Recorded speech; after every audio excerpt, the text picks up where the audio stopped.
Hello, everybody. Welcome to Sanctuary Church. My name is Darlene, and this is Blythe.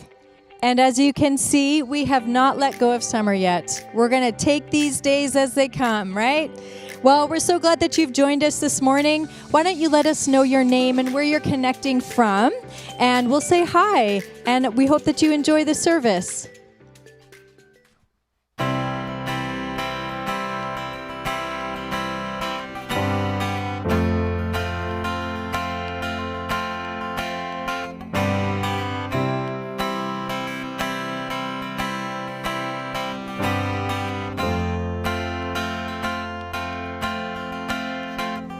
We worship the God who was. We worship the God who is. We worship the God who evermore will be. 'Cause he opened the prison doors. He parted the raging sea. My God, he holds the victory. Yeah. There's joy in the house of the Lord. There's joy in the house of the Lord today. And we won't be quiet. We shout out your praise. There's joy in the house of the Lord. Our God is surely in this place.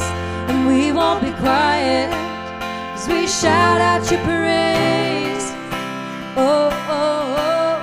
We shout out your praise. Oh, oh, oh. We sing to the God who heals. We sing to the God who saves. We sing to the God who always makes a way. 'Cause he hung upon that cross, then he rose up from the grave. My God's still rolling stones away. There's joy in the house of the Lord. There's joy in the house of the Lord today. And we won't be quiet as we shout out your praise. There's joy in the house of the Lord. Our God is surely in this place. And we won't be quiet as we shout out your praise. Oh, oh, oh. We shout out your praise. Oh, oh, oh. 'Cause we were the beggars, now we're royalty. We were the prisoners, now we're running free. We are forgiven, accepted, redeemed by his grace. Let the house of the Lord sing praise. We were the beggars, now we're royalty. We were the prisoners, now we're running free. We are forgiven, accepted, redeemed by his grace. Let the house of the Lord sing praise. Yeah. There's joy in the house of the Lord. There's joy in the house of the Lord today. And we won't be quiet. And we shout out your praise. There's joy in the house of the Lord. Our God is surely in this place. And we won't be quiet. We shout out your praise. Oh, oh, oh. We shout out your praise. Oh, oh, oh.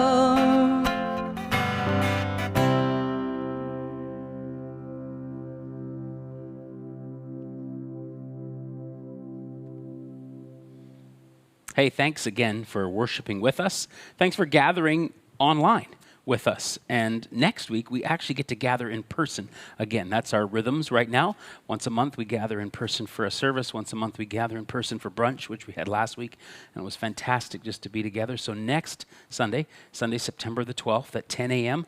in the church building on the corner of Yale and Corey Road, we're going to be here for a service. We're going to worship together, look to the scriptures together, take communion together, pray with one another. There's a supervised time for our kids, and they're going to be hearing about a story. What is God like? Just learning about God and his love and his kindness and his graciousness, and doing some crafts and games around that. And so if you've got kids, you want to come out and join us, that's next Sunday, September the 12th, 10 o'clock, in the facility on the corner of Yale and Corey Road. And we just look forward to gathering together as we continue to follow Jesus. Right now, we're in the middle of, or at the end of a series, just a brief series on the table, just looking at the table and Jesus' invitation to come to the table. The other day, I had to go to the grocery store to pick up a few items for the house. And I really don't like going to the grocery store. Largely because I don't know where anything is. I rarely go to the grocery store, which I'm thankful about. And so invariably what happens, I have to go get a couple items, and Naomi says, can you go pick this up? And so I've got a list on my phone, and I'm kind of there, I've got my list, and I just kind of end up wandering up and down each aisle. I'm looking at the signs that kind of say what's supposed to be in this aisle and say, well, maybe it will be here. And I kind of wander through, and I'm just kind of getting more and more frustrated. And then eventually, what usually happens, and I'm not ashamed to admit this, I go and I ask someone for help. I go and ask them for some directions. Hey, can you tell me where this is? And they're very easy. Oh, yeah, it's absolutely. And they usually point it out, or they'll say, follow me, and they go over, and it's this aisle. It's right down here, and it's easy to find. And it got me thinking, it's much easier to get help finding something when you know what you're looking for. When I ask someone in the grocery store for help finding a specific item, can you tell me where these canned goods are? Can you tell me where these condiments are, or whatever it might be? They know what I'm looking for. I know what I'm looking for. And so they're able to usually immediately say, oh yeah, it's on aisle 27, halfway down on your right-hand side, or follow me and take me there. But if I didn't know what I was looking for, if I was just kind of wandering the aisles, just looking at everything and just waiting for something to catch my eye. Somebody says, it looks like it would taste good, or that's unique, or that's interesting. It would be very difficult for me to get help to find what I wanted if I didn't know what I was looking for. If you don't know what you're looking for, you don't know where to look for it or how to find it. Right now in this season in all of our lives, we're living in some pretty challenging times. It's a pretty challenging and unique season. And we are surrounded by people who are lonely, they feel isolated, they feel anxious, they're living with pain, there's some anxiety, there's some depression, there's some fear, particularly in this never-ending COVID season that just is even more and more polarizing right now. And some people just seem to amp up the rhetoric on this side, and other people amp up the rhetoric on this side, and it just seems like we're drifting apart. And you think of just all of us navigating this season. Everybody's navigating something or some things. And at the same time that we're navigating the different things of our lives, we're looking for help to navigate these challenges. But if you don't know what you're looking for and you don't know where to look for it, it can be fatiguing at best, frustrating, and all the way to just kind of throwing in the towel in hopelessness and despair, as it just takes us down some painful paths as we say, I'm looking for something, but I'm not sure what it is, and I don't know where to look for it. Now, as followers of Jesus, we know that Jesus is the answer to the search or the quest that everybody's on. We know that Jesus is the answer to the ache that is in every one of our hearts. Jesus doesn't make all of life's challenges suddenly disappear. It doesn't make pain disappear. It doesn't work that way. But he is the good shepherd, and he has promised to lead us in right paths, into places of peace and refreshing, where we can find comfort, protection, and rest, where we can experience the transforming power of his love that drives out fear from our lives and brings life.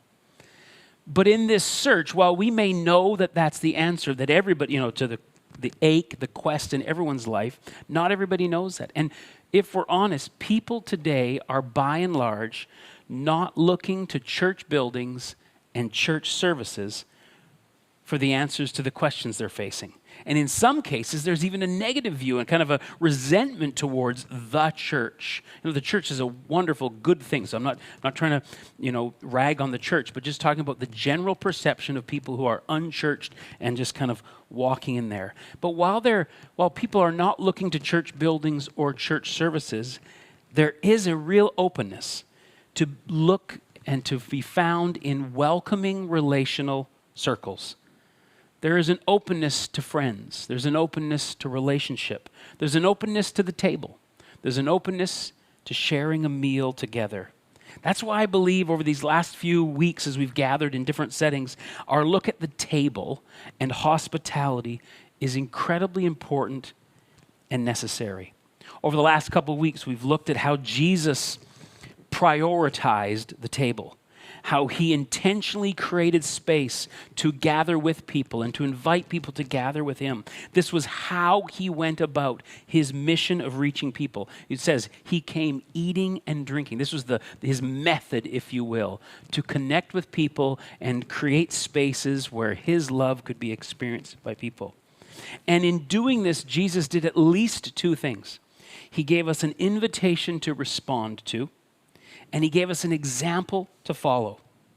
2 weeks ago, when we gathered online, we looked at that invitation to respond to. And we looked at how considering our devotional life in that relational context of kind of coming to the table and sharing a meal daily with Jesus, being refreshed and nourished in his presence by him and with him, that we would just kind of consider our devotional life that way and some of the practices of our devotional life. And we looked at a few different tools to help us strengthen and develop our devotional life, so that we would all be regularly responding to Jesus' invitation to come and gather with him, be fed with him, and be whole and strong and nourished and healthy and refreshed as we just gather with him at the table.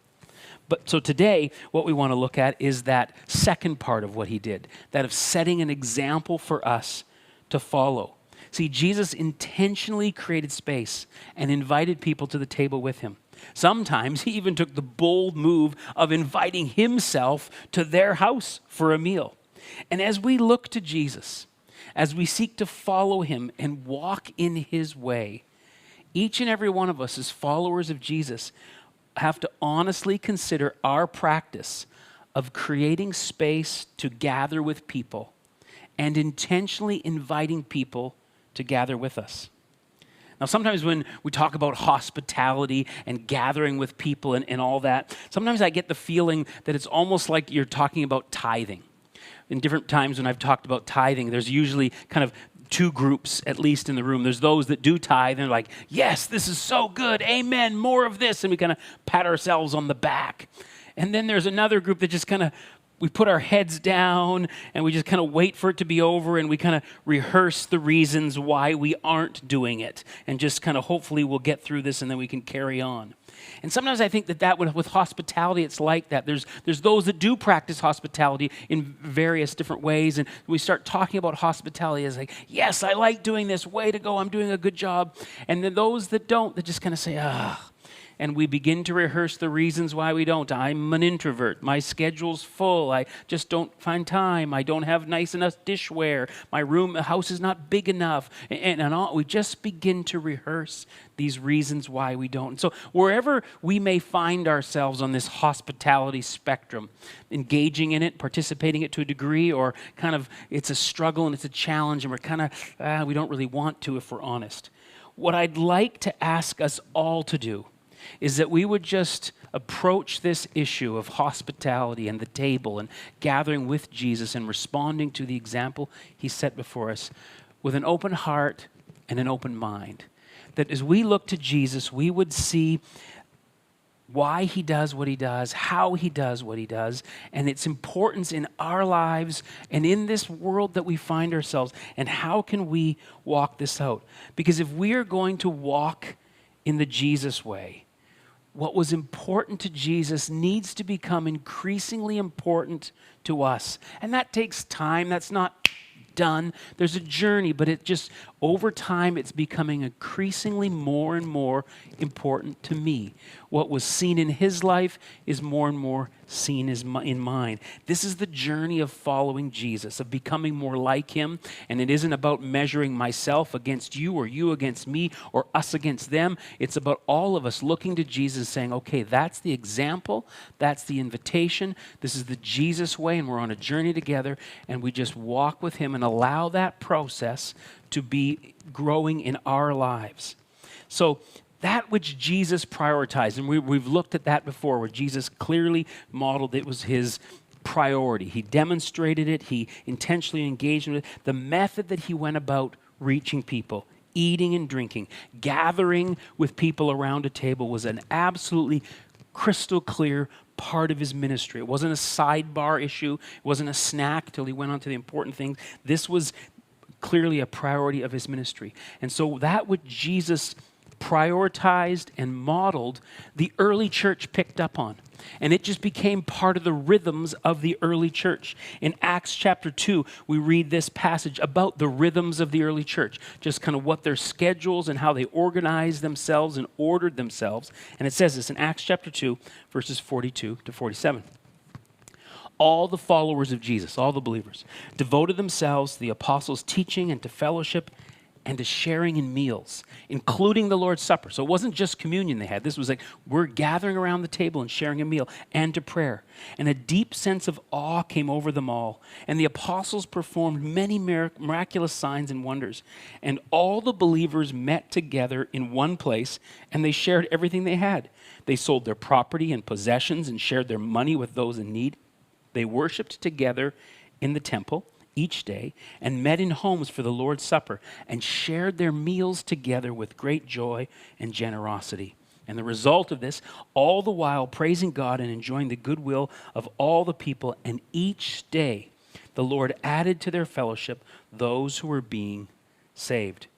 One of the key items in this short summary of the early church rhythms and patterns and how they organize themselves, as it's mentioned twice, is that the followers of Jesus regularly gathered to share meals with people. That was just part of their rhythms. They knew it, they ordered it and organized their lives around it. Others knew it, and there was just this gravitational pull that drew others in.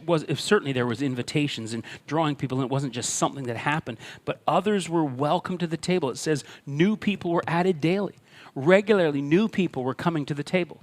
Regularly, new people were gathering with them in these relational circles as they shared life, shared faith, and journeyed together following Jesus. They were practicing hospitality. And many Bible commentators and historians would say that this practice of hospitality that Jesus modeled and the early church adopted and kind of organized themselves around was one of the reasons for the speed, the great speed, at which the message of Jesus spread and the growth of the church, the community of Jesus followers, as they just said, we are going to gather people in relational circles around a table and share a meal. So what Jesus modeled and the early church adopted, the scriptures then passed the baton on to us today as followers of Jesus. And we are invited and encouraged to do the same. We're just going to look at two scriptures that kind of pass this baton to us. So it isn't just history that we're looking back and kind of marveling at. We're learning at it and being encouraged by it by saying, now the baton falls to us to walk in the way of Jesus and practice hospitality. Hebrews 13:2 says this, don't forget to show hospitality to strangers, for some who have done this have entertained angels without even realizing it. Again, this verse, not only are we all encouraged as followers of Jesus to not neglect to show hospitality, that there would just be a rhythm in all of our lives of welcoming people who we don't know yet, or new people to the faith, or questioning, or just in this journey of Jesus, welcoming them in to relational circles.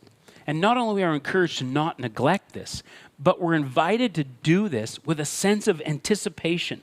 In this case, we're told that some people, in doing this, practicing hospitality, had shared a meal with angels, and they didn't even know it. I mean, that's amazing. Somebody at some point must have realized, wow, that was angel. I don't know if there was feathers on their seats when they left, or I don't know what it was, but they didn't realize it in the moment. But wow, we shared a meal with angels this evening. And I don't think the point in mentioning that is that as we begin to engage more and more in hospitality, is that we would be wondering, is he an angel? Is she an angel? We'd be pinching them just a little bit to see. Well, I don't think it's about trying to find out who's the angel in the room or if there would be an angel in the room. I think the real point in saying is that when we would practice hospitality, there would be a sense of expectation. Anything can happen as we gather around the table. As we gather as followers of Jesus, seeking to walk in the way of Jesus and model the love of Jesus, and we invite people to gather around with us, that we'd have this air of expectancy. Anything could happen around this table. Lives can be changed around this table. Burdens can be lifted around this table. Isolation and loneliness can be dispersed around this table. Fear can be dispelled as love is expressed around this table. I think that's the point that the author is getting as he says, don't forget to show hospitality and have a sense of anticipation and expectation. Sometimes you've gone to a restaurant or heard about this new restaurant coming to town and it's great and you hear good reports about it and you think, we're going to go there. Maybe it's a special night, a date night or something that you go out and do. And I've approached restaurants, new restaurants like that, and you always do approach those times with a sense of anticipation. But it's an anticipation about the decor. Oh, I've heard that it's amazing. Just the seats and the lighting and the art, and there's a sense of that, or the appy menu or the meal, and the anticipation in just approaching a meal at a restaurant tends to be around the environment it's going to take place in or the meal. That's totally different than hospitality. The meal is a part of it, absolutely, but it's not the main part of it. The environment is an important part of it, but it's not the main part of it. Our anticipation isn't to show off the decor or to highlight the cooking skills. Our anticipation is we are doing this in the name of Jesus. And Jesus is gathered with us. And his presence is here and anything could happen. The supernatural could happen. The mystery of Jesus at work in our lives could happen. Lives change. And so, again, let's not neglect this as the baton is passed to us. But let's not just pick up this baton with some sense of mundane duty. Okay, I guess we better. But there would be stirring within us. Oh, I wonder what could happen. And sometimes we may never know. Just like these people, they entertained angels. They didn't realize it. It doesn't always take place around the table. Sometimes you may have gathered with people around the table, shared a meal, had an amazing evening, regardless of the setting it was in or what was on the plates. And they left. And you don't know, wow, I think we had a good night. I had a good night. And sometime later you found out, wow, the conversation that evening, the time spent together that evening, ministered so powerfully and profoundly to needs that were at that moment unexpressed. And so sometimes, absolutely, things take place around the table. You can say, wow, God showed up and did some amazing things. But it's not always that obvious. But whether it's obvious like that or unseen in the moment, that as we would step in and lean in and engage in the practice of hospitality as followers of Jesus, there would be that confident sense of expectation. God is at work and anything is possible. And then Paul says to us in Romans chapter 12, verse 13, it says this, always be eager to practice hospitality. Again, in this setting, hospitality is something that we're encouraged to practice. Practice, it doesn't come easy. Some people are better at entertaining than others, but entertaining is different than hospitality. But so practice it. Work at it. It's going to take some stretching. I was talking to a friend just the other day who was helping a family member put on a roof. And he was talking, he says, I woke up the next day and I was so sore. My muscles ached. I hate roofing. I don't ever want to do it again. And we were talking about this. We said, but you know what? There are people that do this every day. And the more they do it, those muscles get accustomed to it. I don't know that it ever becomes easy, but it becomes much easier as muscles get used and you become more familiar with it. Same thing with hospitality. The first few times, that was a real stretch. That was awkward. That was uncomfortable. I really feel sore after that. That's okay. That's normal. We anticipate that when you get the bike out for the first time and go for a long ride, or you get weights out, or you go for a run. Well, why would we expect anything different for hospitality? And the word that's used to practice is a word that talks about effort. It carries with the idea of there is going to be effort required in the practice of hospitality. Hospitality is wonderful, but let's be real clear right up front. Hospitality is hard work. Hospitality requires effort. We all face barriers to engaging in hospitality. Our schedules, our preferences, our personality types, you name it, there are barriers to hospitality. In my case, I really am more of an introvert. I like being with people. I like people. But I like being away from people more than I like being with people. I get more refreshed away from people than I do with people. And I need to kind of navigate. I love being with people, but I know when there's seasons I'm just really with a lot of people that I need to pull away and make sure that I've got time not with people.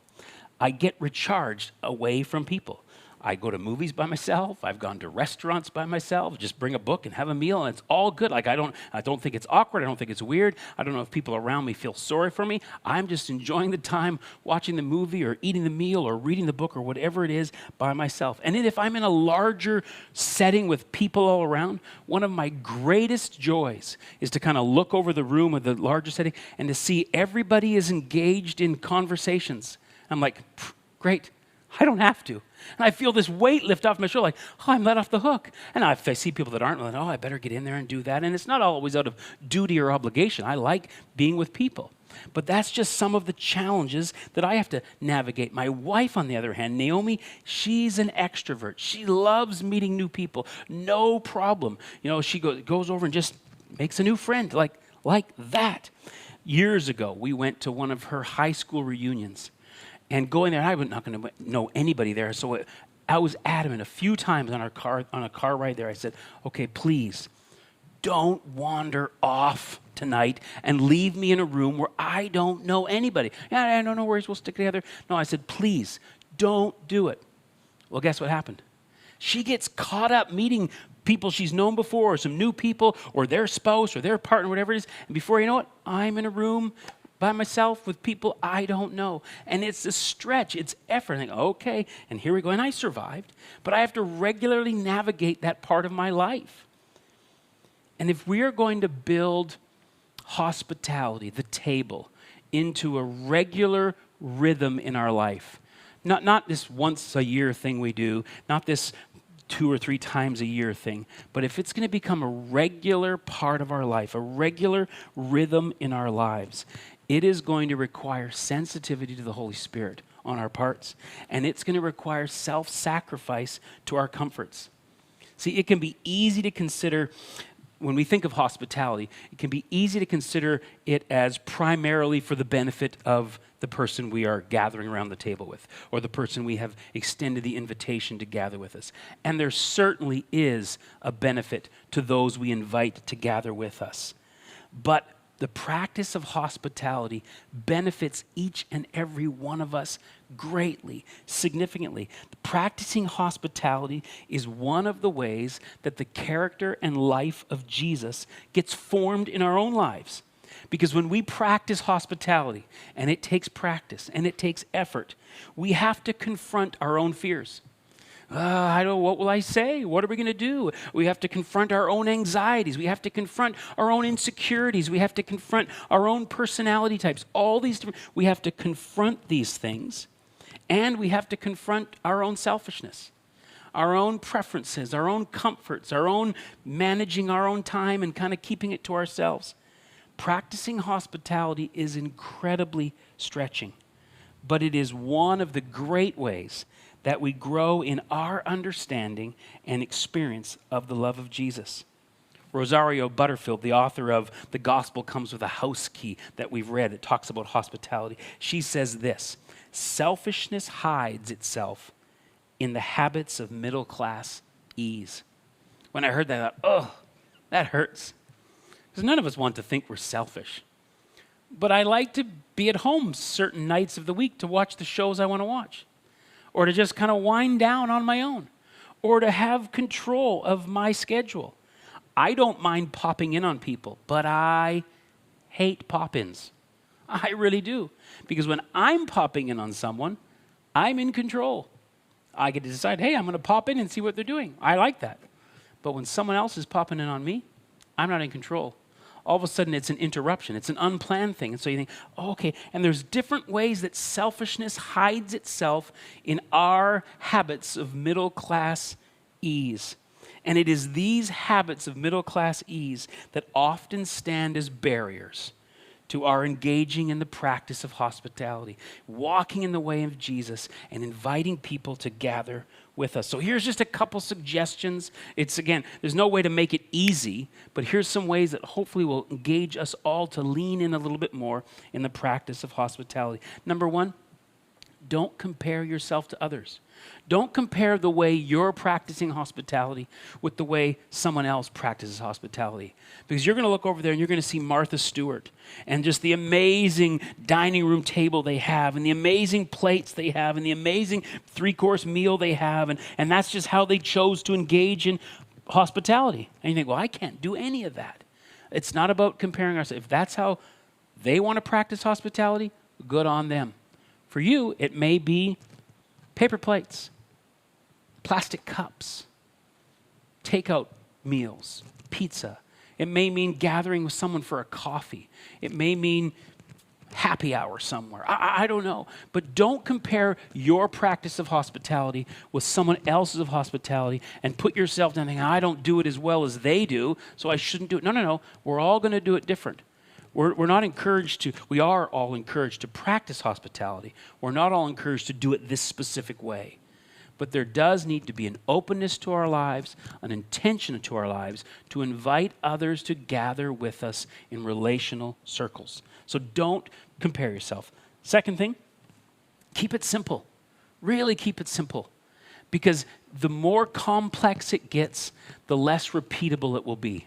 If at the end of it, you just kind of flop down on the chair and think, oh, I was baking and cooking and preparing all day, and this cost a lot of money, and we had a good evening, but I don't think I could do this for a while, then we won't do it for a while. Keep it really simple. Every Wednesday night, we have a dinner party at our house. And it's fallen to me anyways to set the table. I set it exactly the same way every time. There's a little container that I put a napkin down, and the forks go here, and the knives go here. There's a little napkin holder that I put there. The plates go out there. The water dishes, glasses go here. It's just everything. I'm not trying to be creative.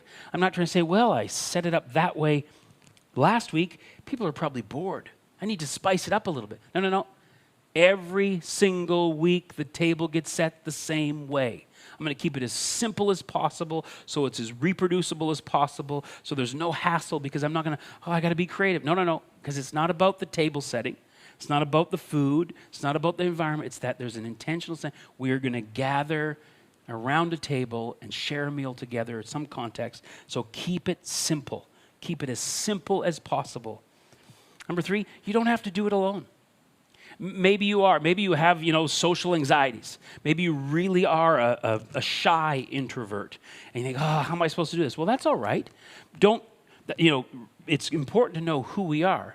But it's also important that we just don't discount ourselves from some of the walking in the way of Jesus because of our personality type or our social anxieties or whatever it is. So if that's where you are today, all right, find someone you know who's close to you and say, hey, can we do this together? Can you and I invite her to have a coffee with us? Can you and I prepare a meal and we'll invite them to gather with us? You don't have to do it all by yourself. So don't deny who you are, but don't use those aspects of who we are to deny walking in the way of Jesus, to deny the stretching and the shaping that Jesus wants to bring forth in all of our lives. So you don't have to do it alone. Find another couple, find another friend and say, hey, can we team up on this?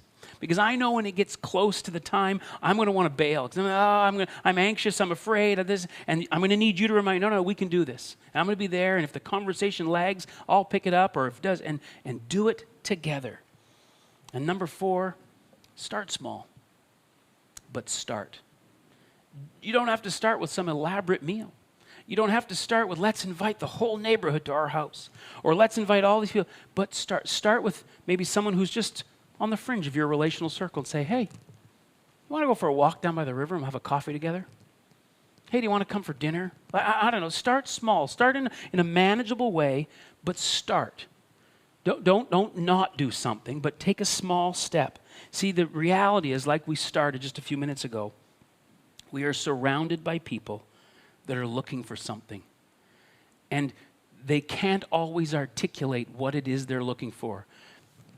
Everybody's not ready to say, I am looking for Jesus. Can you point me to him, please? But there's a pain, there's an anxiety, there's a fear, there's a loneliness, there's an isolation, there's a longing for significance and connection and community that everybody is feeling. And they may not know where to look for it. And they may not know what they're looking for. but with a sense of expectation on our part. As we walk in these relational connections with them, we can invite them to gather with us and for a meal, for a coffee, for a snack, whatever it is, to have a walk together outdoors, whatever it is. And that sense of anticipation that we will know that in this place, the life and love of Jesus is going to be expressed, and anything can happen. Here's a couple questions that I want to leave you to consider, and then as we gather at dinner parties next week, that you'll have some opportunity to discuss them in that group as we kind of say, let's walk this out. So first question, what are the barriers you may be facing to practicing hospitality? And I want to encourage you to be real honest. Maybe it is you say, I'm shy. Okay, that's all right. Or my schedule's too full. Okay, that's a reality too. Again, or I just don't like having people in my home. Or I don't know anyone that doesn't go to church. I don't know what those may be. But what are the barriers? See, until we identify what those barriers are, as many as they may be, there's no way to move forward. So what are those barriers? Take some time and think, what is stopping me from engaging more deeply in the practice of hospitality? Second question, just once you've considered those barriers, take some time to consider how would working through those barriers shape Jesus in our lives more? Again, we're not even jumping to what the benefit will be to the person or people we've invited. We're just saying, okay, if I identify what those barriers and fears and anxieties may be, as I face them and with Jesus' help walk through them and lean into them, what benefit is going to be in my life? How is Jesus going to be shaped more fully in my life? And just think about that. What are some ways that the stretch and the awkwardness and the discomfort of practicing hospitality may be initially? How will that help to shape the life and love of Jesus in each and every one of us more fully so that we can represent him more accurately to the world around us? And then number 3, where will you start? I want to encourage, I don't want anyone to feel a sense of condemnation or guilted into anything, but we need to start wherever we are. Again, maybe we entertain lots. Maybe you don't entertain much. But to say, okay, I got to start. We're heading into September, and this is kind of routines and back to school. And I know there's all kinds of uncertainty right now with COVID and restrictions and can we and can't we and whatnot. But in this season of September and getting back to routines, I want to encourage everybody to say, okay, let me look honestly at my routines, my schedules, my practices, my priorities. Let me look at the barriers that would, stand in my way of practicing this. Let me consider how me confronting those would shape Jesus more fully in my life. And okay, where am I going to start? What's going to be step 1? It may be, again, just finding somebody and saying, having this conversation with them. Starting may be next week at dinner party, just being honest, saying, I'm really struggling with this, and could you please hold me accountable? Because I want to walk more fully in the way of Jesus, to gather with him around the table in my devotional life and invite others to gather with me as we walk in relational circles so that people could come to know him. People are looking for Jesus, and their first look is not a church building or a church service, as wonderful as those are, and we're gathering next week for a church service. So it's not about throwing that out, but it's also about saying this is the season and the time we live in. And relational contexts and relational settings and friends inviting people to gather with them have a much greater return on investment, if you will, as we walk with people and share the life and love of Jesus. Hey, let me close in prayer as I pray for myself and all of us that we would just continue to practice hospitality so that people could experience the transforming love of Jesus. Let's pray. Jesus, thank you for the model you clearly showed. Thank you that you prioritized extending an invitation to come to the table. Thank you that the early church ordered themselves around this way. And Lord, as we, as your followers and Sanctuary Church, consider what will be our practices and our routines and our schedules, I pray that each and every one of us would grow in the practice of hospitality. Give us courage and wisdom as we consider any barriers we may be facing. Give us discernment to know how to navigate those barriers. Give us a sense of anticipation about how navigating those barriers will more fully form the character and life of Jesus in us. And then give us the conviction and the passion and the courage to start so that we would lean into Jesus more fully, that we would represent Jesus more accurately, and that those around us would come to know the transforming love of Jesus in a greater degree. In Jesus' name we pray. Amen. Hey, thank you again for gathering with us again next Sunday, September the 12th. We're gathering in person. Would love to have you join us. Let's worship one more time.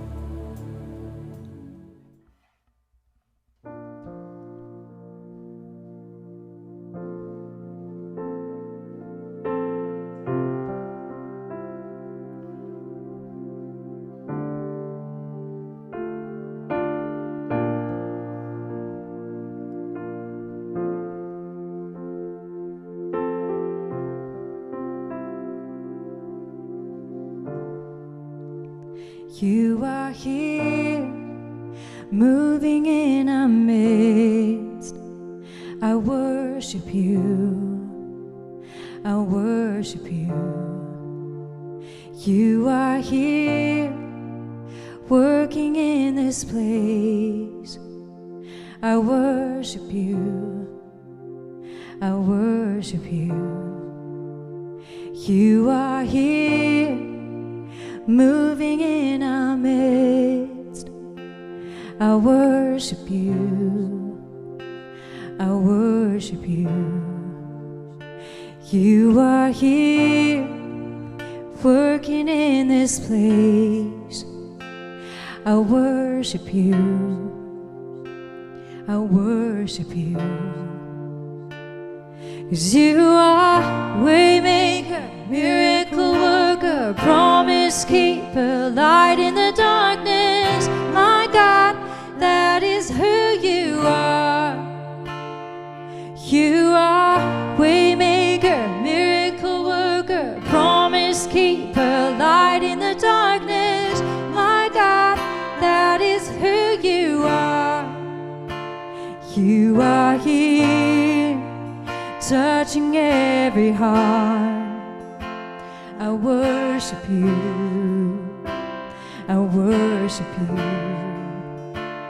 You are here, healing every heart.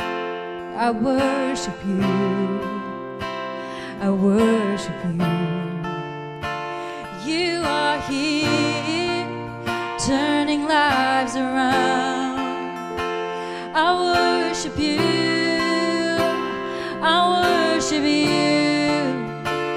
You are here, mending every heart. I worship you, I worship you. Yes, you are waymaker, miracle worker, promise keeper, light in the darkness. My God, that is who you are. You are waymaker, miracle worker, promise keeper, light in the darkness. My God, that is who you are. You are waymaker, miracle worker, promise keeper, light in the darkness. My God, that is who you are. Yes. You are waymaker, miracle worker, promise keeper, light in the darkness. My God, that is who you are. That is who you are. That is who you are. That is who you are. That is who you are. That is who you are. That is who you are. That is who you are.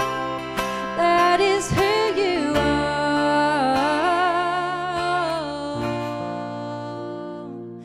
That is who you are. Miracle worker.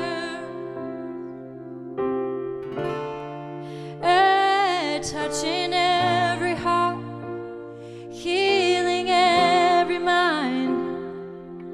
Ooh, yeah. You're the waymaker, miracle worker, all the light in the darkness.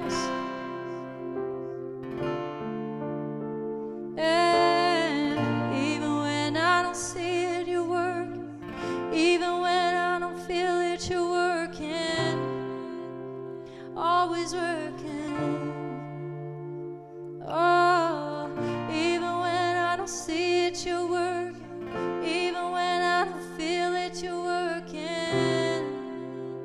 Oh, you never stop, no. Even when I don't see it, you're working. Even when I don't feel it, you're working. You never stop working. You never stop working. Even when I don't see it, you're working. Even when I don't feel it, you're working. You never stop working. You never stop working. Waymaker, miracle worker, promise keeper, light in the darkness. My God, that is who you are, yeah. You are waymaker, miracle worker, promise keeper, light in the darkness. My God, that is who you are. That is who you are. That is who you are. That is who you are. That is who you are. That is who you are. That is who you are. That is who you are. That is who you are. That is who you are. That is who you are. That is who you are. Oh.